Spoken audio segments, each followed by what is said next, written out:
Voilà, bienvenue à tout le monde et à ceux qui nous écoutent aussi de loin. C'est votre frère Lambert. Aujourd'hui, comme j'avais promis la dernière fois, nous allons parler du Saint-Esprit. Comment reconnaître la voix de Dieu? Comment est-ce que Dieu nous parle? Parce que c'est un grand défi pour les enfants de Dieu. Donc, dans les deux dernières leçons, nous avons dit que pour vaincre le désir de la chair, il fallait marcher par l'esprit. Marcher par l'esprit, c'était marcher dans l'obéissance totale à la parole de Dieu sous l'influence du Saint-Esprit. Maintenant, comment est-ce que le Saint-Esprit nous parle? Comment est-ce que Dieu nous parle? C'est ce qu'on va essayer de voir aujourd'hui. Donc, je vais essayer de juste déblayer un peu le terrain aujourd'hui et puis on va continuer dans la prochaine session et peut-être dans les sessions à venir aussi, dans quelques autres sessions aussi. On va essayer de prendre le temps vraiment de bien comprendre ce sujet parce que beaucoup d'enfants de Dieu se perdent là-dessus. Ils essaient de se dire, mais comment est-ce que Dieu parle? Est-ce que c'est Dieu qui m'a réellement parlé? Est-ce que c'est lui? Donc, il y a souvent des doutes alors que c'est simple. Dans Jean 10 au verset 27, le Seigneur Jésus dit ceci. Mes brebis entendent ma voix.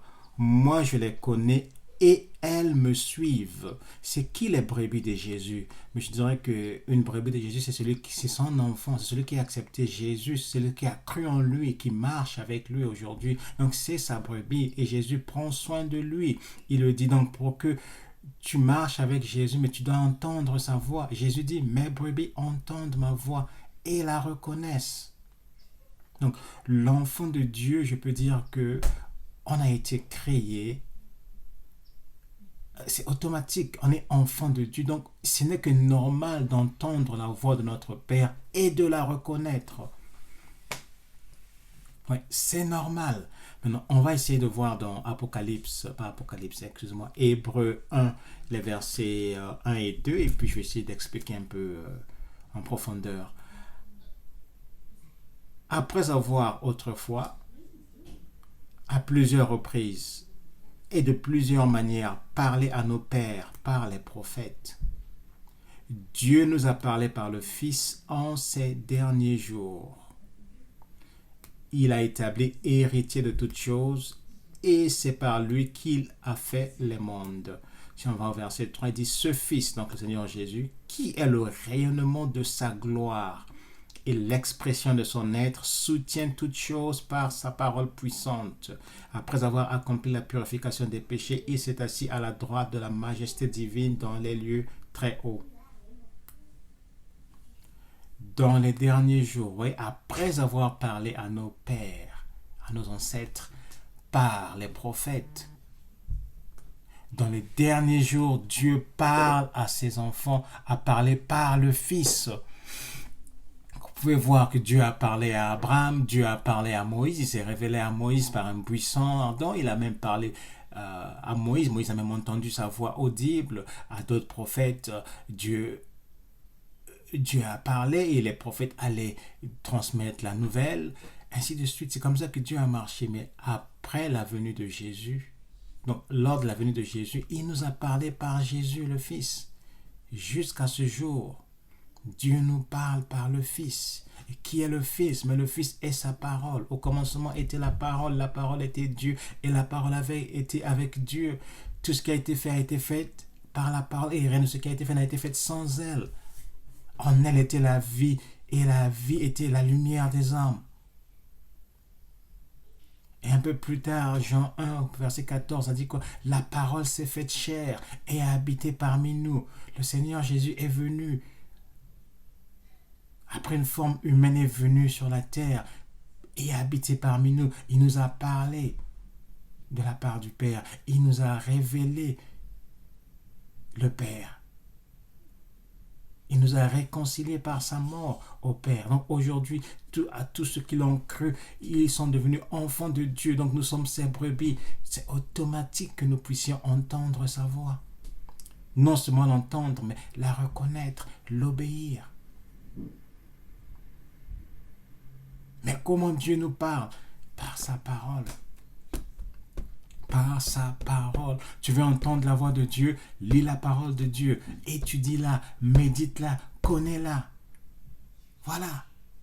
Il a dit à Josué quoi? Que ce livre de la loi ne s'éloigne pas de ta bouche. Médite le jour et nuit. C'est alors que tu auras du succès dans tout ce que tu vas entreprendre. Josué 1, les versets 8 à 9. Que ce livre de la loi, Dieu a parlé, tout ce que Dieu nous a dit se trouve dans ce livre. Ce livre, c'est ta base. Voilà, ce livre est la base. Jésus a dit, oui, je partirai, je vous enverrai le Saint-Esprit. Et quand le Saint-Esprit viendra, il va vous enseigner.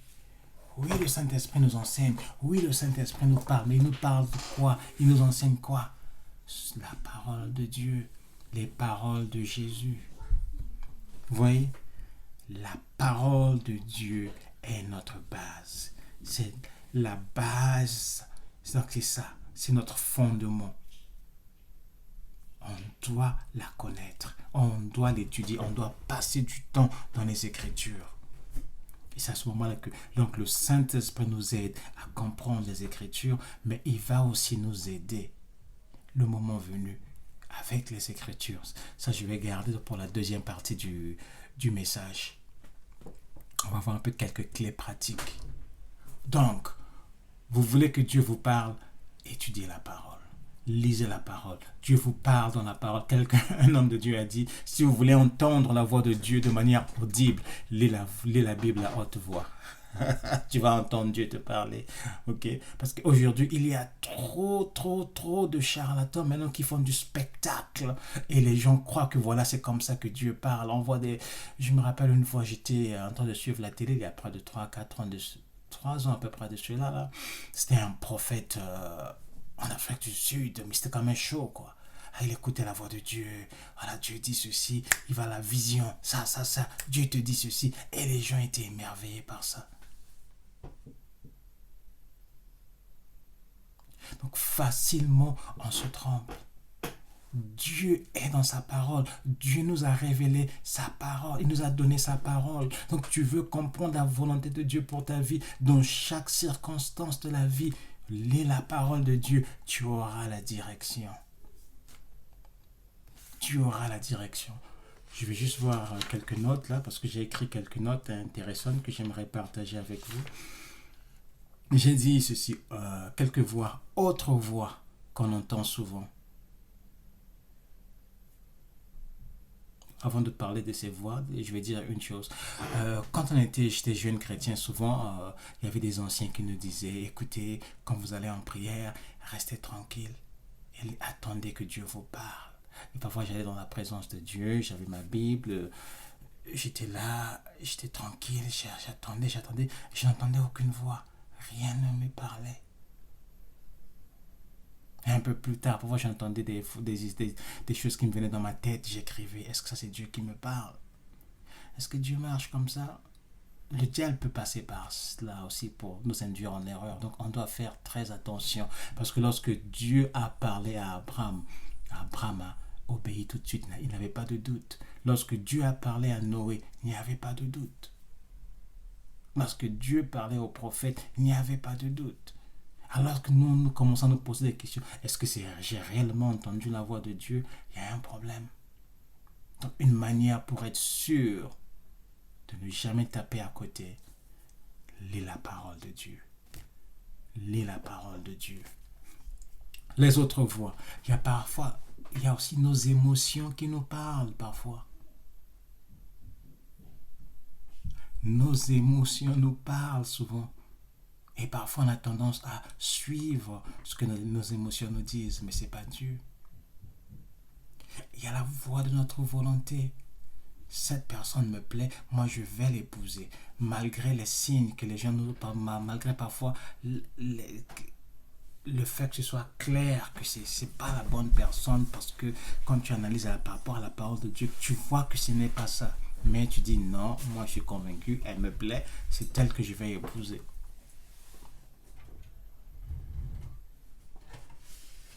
Ouais. Et un peu plus tard, quand les choses vont mal, c'est vrai, j'aurais dû écouter la parole de Dieu, j'aurais dû écouter. C'est vrai que je me suis trompé. Vous voyez? Parce que parfois, on prend des décisions, on fait à notre tête, je veux dire, quoi. D'autres personnes, pour chercher la direction divine, qu'est-ce qu'elles font? Elles tirent à pile ou face. Ok, si c'est face, ça veut dire que c'est Dieu qui m'a parlé, je vais faire ça. Dieu ne parle pas comme ça. Oui, mais les disciples l'ont fait lors du choix du remplaçant de Judas.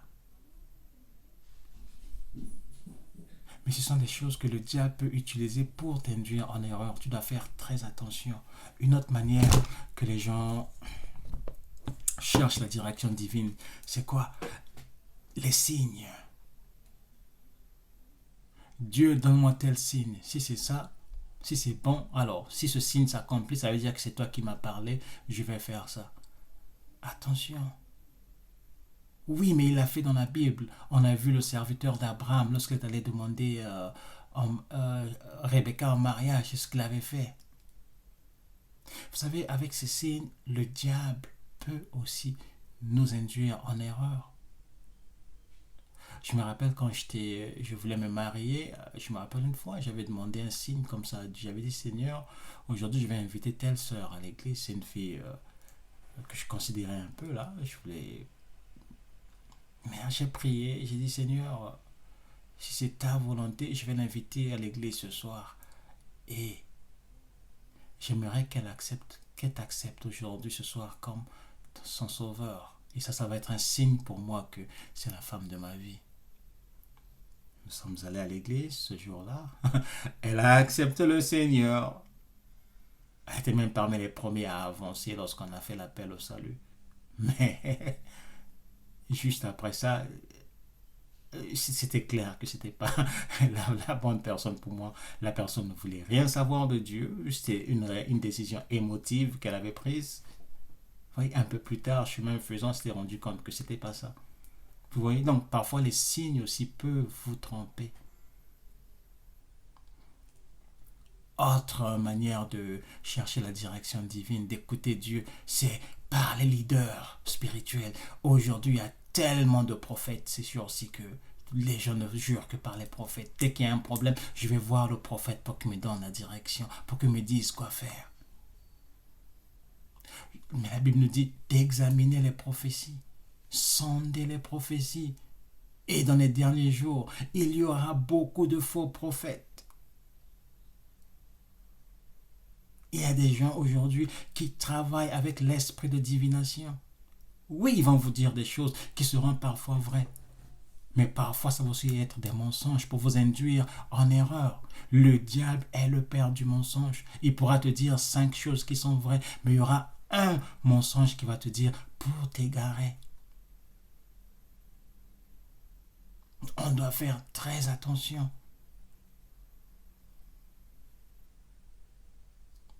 Je ne suis pas contre les prophètes, je ne suis pas contre la prophétie. Oui, dans ces jours, Dieu nous parle aussi parfois par les prophètes, par la prophétie. Il y a souvent des prophéties à l'église pour édifier son corps. Mais on doit faire très attention que la prophétie ne soit pas notre source principale pour la direction divine dans tout ce que nous faisons. Il y a beaucoup de prophètes de Baal que je dirais qui aiment ça. Oui, il veut vous donner la direction parce qu'à chaque fois qu'il vous donne la direction, vous faites un don, vous lui donnez de l'argent. C'est ça, c'est son moyen, c'est son gain, c'est son moyen, c'est sa source de revenus. Mais faisons attention. Voyez, lorsque Paul a confronté la dame qui avait l'esprit de Python, donc l'esprit de divination, que s'est-il passé? Paul a été battu, mis en prison parce qu'il avait coupé la source de revenus de cette âme-là, de ses chefs. Faisons attention avec la prophétie. Examinons-les à la lumière de la parole de Dieu. Autre source, les serviteurs de Dieu. Beaucoup de chrétiens aujourd'hui se sont rendus dépendants de leur pasteur. J'ai besoin de me marier, j'ai besoin de ceci. Je vais consulter mon pasteur pour qu'il me dise quoi faire. Il y a même des pasteurs aujourd'hui qui se permettent de dire à leurs fidèles que je suis votre père spirituel. Si vous êtes ce que vous êtes aujourd'hui, c'est à cause de moi. Donc si vous avez une décision importante à prendre dans votre vie, venez me voir et je vais vous dire. Il y a un esprit de contrôle qui est là. Il y a un esprit de manipulation là. Discerner, c'est un mensonge. Vous êtes un enfant de Dieu. Jésus a dit, le Seigneur Jésus a dit quoi? Mes brebis entendent ma voix. Mes brebis connaissent ma voix. Tu n'as pas besoin d'aller de dépendre de quelqu'un d'autre pour la direction de ta vie. Oui, tu peux demander des conseils, mais lorsque les gens commencent à dire que tu ne peux rien faire sans eux, c'est de la manipulation, c'est un esprit de contrôle. J'ai suivi une vidéo un jour sur YouTube, là, je crois que c'est quelqu'un qui me l'avait envoyé, et je crois que ça s'est passé en Côte d'Ivoire, et c'était un... Bon, je crois qu'il se disait prophète, ce monsieur, il disait que, alors vous les chrétiens, vous êtes quoi même? Il rabaissait déjà les enfants de Dieu. Hein? Dieu parle par le prophète. Et c'est le prophète qui vous dit quoi faire, qui vous révèle la volonté de Dieu pour vous. C'est un mensonge. Oui. Pourquoi? Parce que les gens croient que les hommes de Dieu, ceux qui se disent hommes de Dieu, serviteurs de Dieu, sont des gens hyper spirituels. Oui. On a essayé de mettre un peu des choses pour créer une séparation entre les enfants de Dieu. Nous sommes tous avant tout enfants de Dieu. Et maintenant, Dieu nous utilise comme il veut. Il y a des gens qui l'utilisent comme apôtre, il y a des gens qui l'utilisent comme prophète, il y a des gens qui l'utilisent comme juste médecin. Tu travailles, tu nourris, tu prends soin des orphelins, tu es chef d'équipe, tu prends soin des orphelins. Chacun de nous a un rôle à jouer. Mais de croire que non, lui il est pasteur, lui on l'appelle homme de Dieu. Toi tu n'es pas un homme de Dieu, toi tu n'es pas un enfant de Dieu, tu ne sers pas Dieu parce que tu ne sers pas, tu n'es pas dans le ministère, je vais dire, de l'enseignement, ou bien tu ne prêches pas la parole, que tu n'es pas homme de Dieu. Non, nous sommes tous enfants de Dieu. Nous sommes tous des hommes et des femmes de Dieu. Alors arrêtons de mettre un peu de la séparation. Ah lui là, c'est un serviteur de Dieu. J'ai suivi une entrevue. Il y avait un pasteur qui était dans l'escroquerie là. On posait des questions et sa représentante disait quoi? Notre pasteur passe beaucoup d'heures dans la présence de Dieu chaque jour. Il a appris à entendre la voix de Dieu. Alors quand il nous parle, c'est Dieu qui nous parle. Attention, ce sont des mensonges. Mais voilà, le pasteur est pris dans l'escroquerie. Le pasteur est pris dans des mensonges. Vous voyez? On est tous des humains et on a des faiblesses. Dieu nous parle tous, mais c'est nous qui ne faisons pas attention. Tu veux entendre la voix de Dieu, tu veux connaître la direction de Dieu dans ta vie, lis la parole. Lis la parole. Discerne. Tout ce que se passe autour de toi, discerne. Quand le frère te donne une parole, va la comparer. Est-ce que ce que le frère Lambert dit est conforme aux Écritures? Si ce n'est pas conforme aux Écritures, tu ne prends pas. Aujourd'hui, il y a des gens, des escrocs. Ils prient en langue, là. Dieu m'a dit que tu es ma femme. Dieu m'a dit que tu dois épouser un tel. Et voilà, parce que le serviteur de Dieu a dit, je vais épouser un tel. Et c'est la misère totale. La souffrance dans le couple. Parce que tu as fait confiance aveuglement. Il y a un pasteur, ici j'avais suivi un témoignage dernièrement, qui avait dit à une jeune fille, je suis ton père spirituel. Donc, le monsieur qui veut t'épouser là doit aussi me donner la dot. Tu sais, mais c'est de l'escroquerie, c'est du mensonge. Voyez un peu. Par manque de discernement, par manque de sagesse, les gens se laissent voler comme ça là.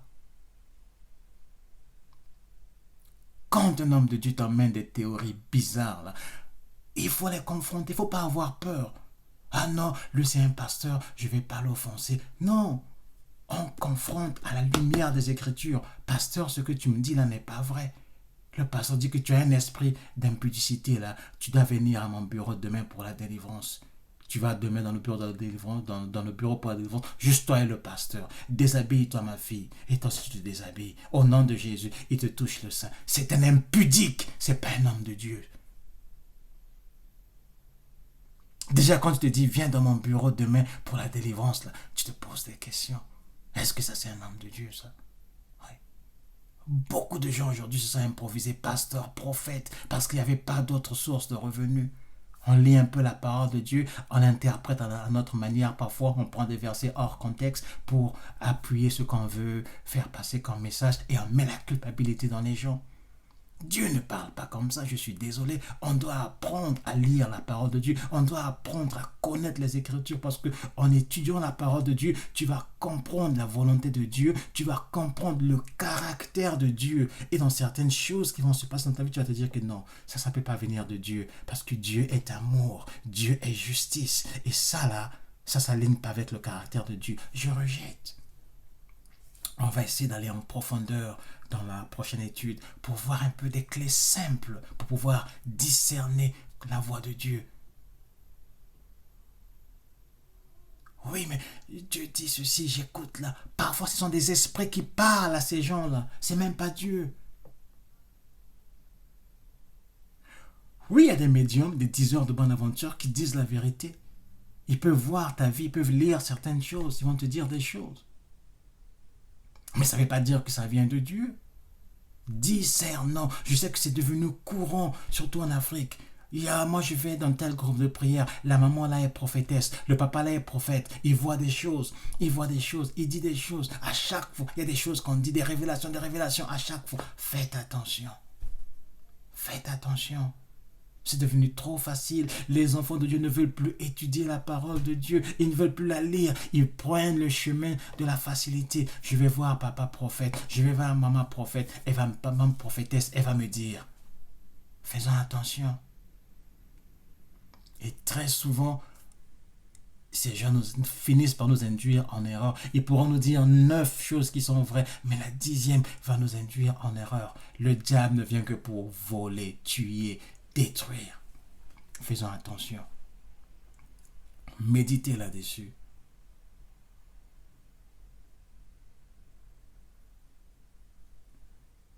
Dieu nous a parlé. Il nous parle encore aujourd'hui, principalement dans sa parole. Oui, il peut te parler en vision, il peut te parler en rêve, il peut te donner une prophétie, la prophétie peut venir, mais toutes ces choses, toutes ces voix-là, vous allez voir que les paroles qui seront données doivent s'aligner avec sa parole écrite.